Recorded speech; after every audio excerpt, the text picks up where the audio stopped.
अदालत ने ये बड़ा क्लियर कर दिया है कि जहाँ तक तो उनका फैसला है कि ये इलेक्शन ने 14 को होना है वो कायम है, लेकिन अगर पॉलिटिकल पार्टीज बैठ के ये पूरा केस आज क्या हुआ है अदालत के अंदर, ये मैं आपको एक एक चीज बताऊंगा। हमने नोट्स लिए हुए हैं, नोट्स अभी अभी अदालत की समाअत खत्म हुई है। क्या हो जाए आपको क्या अब क्या हो रहा है और आगे आने वाली दिनों में पाकिस्तान में खसूसी तौर पर क्या हालात बन सकते हैं। सबसे पहले चीफ जस्टिस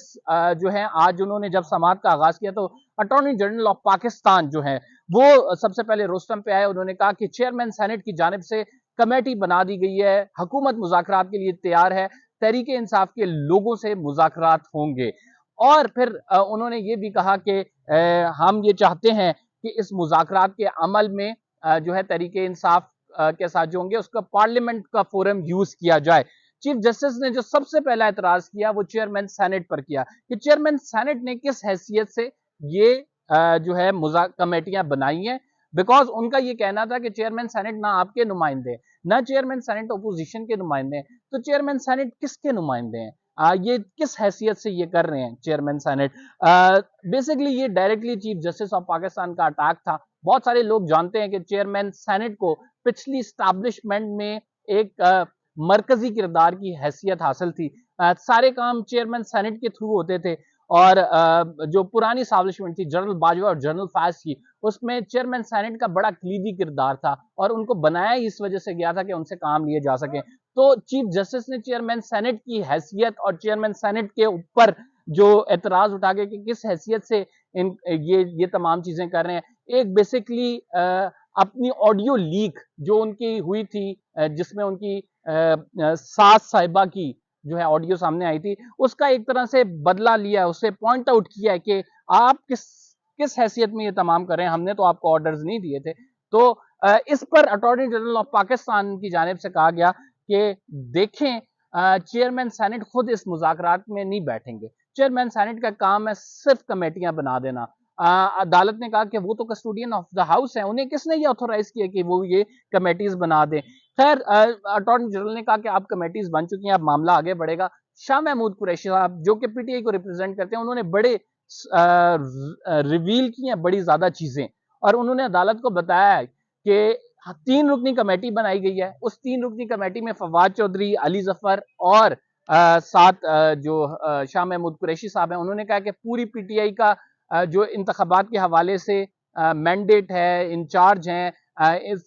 इस मुज़ाकरात के हवाले से वो मैं हूं। लेकिन इन्होंने राब्ता किया असद कैसर साहब से, असद कैसर साहब से राब्ता इनफॉर्मली किया गया और असद कैसर साहब को कहा गया कि हम मुज़ाकरात के लिए बैठना चाहते हैं। असद कैसर साहब ने उनको कन्वे किया कि मैं रेलेवेंट पर्सन नहीं हूं। जो इमरान खान साहब की जानिब से कमेटी बनाई गई है, वो कमेटी में जो है आप ये कह सकते हैं कि शाह महमूद कुरैशी हैं, उनसे राब्ता करें या फवाद चौधरी से राब्ता करें। तो इस पर जो है शाह महमूद कुरैशी ने अदालत को बताया कि अभी तक मुझसे कोई राब्ता नहीं किया गया, हुकूमत संजीदा नहीं नजर आती और हुकूमत की ये डिलेइंग टैक्टिक्स हैं मुज़ाकरात के हवाले से। तो उन्होंने एक बात बड़ी क्लियर कर दी कि हम जो है मुज़ाकरात जरूर चाहते हैं। उन्होंने कहा कि मैं अभी चाहता हूं मुज़ाकरात, और आपके ऑर्डर्स की इन्होंने धज्जियां उड़ाई हैं। इन्होंने पार्लियामेंट का इजलास बुलाया, इसमें आपके खिलाफ तकरीरें की हैं। चीफ जस्टिस ने जो शाह महमूद कुरैशी हैं उनको वहां पर रोक दिया। उन्होंने कहा कि हम सियासी बातें नहीं सुनना चाहते और चीफ जस्टिस ने कहा कि सियासी बातें ये तो आप जो कर रहे हैं ये तमाम सियासी बातें हैं, हमने अदालती मामला देखना है और अदालती मामला ये है कि आप लोग अब आगे क्या करेंगे। इस पर अटॉर्नी जनरल की जानिब से कहा गया कि शाह महमूद कुरैशी जो कह रहे हैं कि आज ही मीटिंग बुला लें, तो मैं प्राइम मिनिस्टर से बात कर लेता हूं, हम आज ही मीटिंग बुलाते हैं और 4 बजे का टाइम मीटिंग का रखा गया है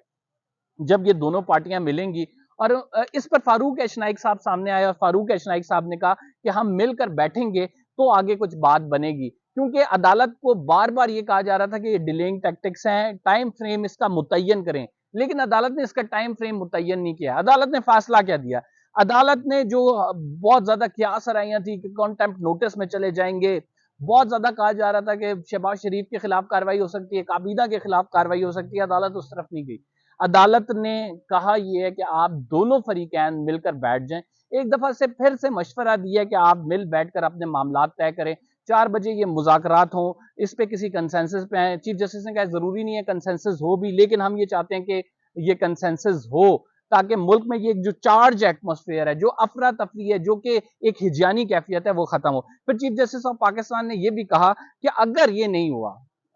عدالت کو کہا یہ جا رہا تھا کہ عدالت کوئی ٹائم فریم دے دے، آپ 5 دن دے دیں کہ اس میں آپ نے طے کرنا ہے عدالت کی جانب سے، اور 5 دن بعد عدالت کو رپورٹ کرنا ہے، لیکن عدالت نے ایسا نہیں کیا۔ عدالت نے کہا کہ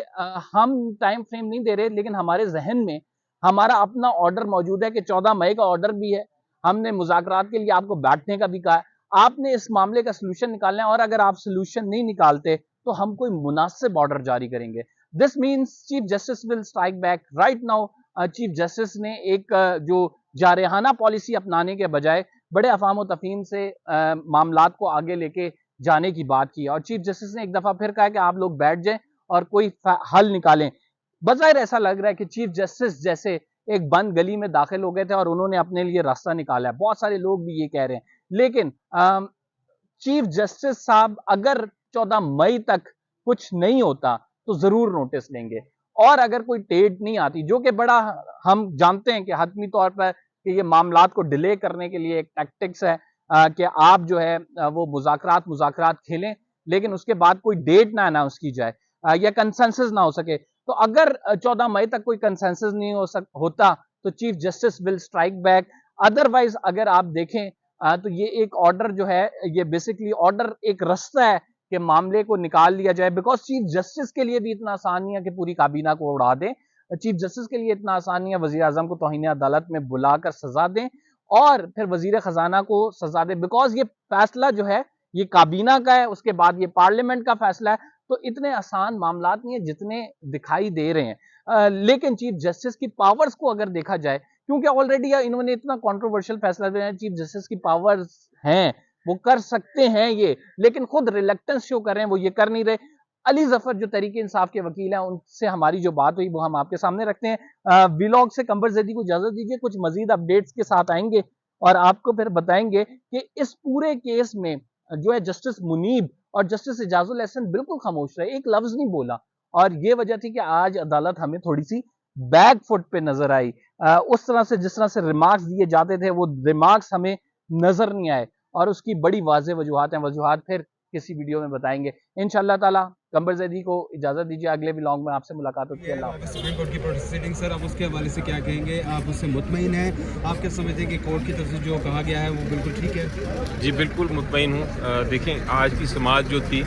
وہ صرف اس حد تک تھی کہ کیا ڈائلاگ جو پی ٹی ایم اور ان کی الائنس والی جماعتیں ہیں اور پی ٹی آئی میں ہو رہا ہے یا نہیں ہو رہا، اس کو ایک فیسیلیٹیٹر کے طور پہ عدالت نے سجیشن دی تھی، لاسٹ ٹائم آرڈر نہیں فرمایا تھا،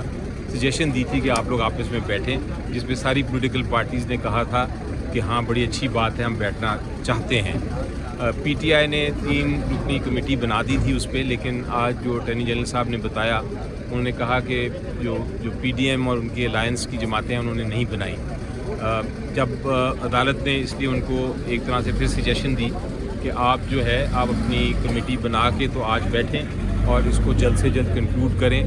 عدالت نے یہ بڑا کلیئر کر دیا ہے کہ جہاں تک تو ان کا فیصلہ ہے کہ یہ الیکشن 14 کو ہونا ہے وہ قائم ہے، لیکن اگر پولیٹیکل پارٹیز بیٹھ کے کوئی سیاسی فیصلہ کر کے جو آئین اور قانون کے مطابق ہے وہ لے کے آتی ہیں عدالت کے سامنے، تو عدالت اس پہ غور کر سکتی ہے اور اپنا پہلا فیصلہ تبدیل بھی کر سکتی ہے اگر وہ آئین اور قانون کے مطابق کر سکے۔ اب سلوشن ہم نے کوئی دینا ہے، اگر سلوشن نہ دے سکے تو پھر وہ فیصلہ جو پہلے عدالت کا ہے وہی رہے گا، وہ قائم ہوگا، لیکن اب امید یہ ہے کہ ہم کوئی نہ کوئی ایسا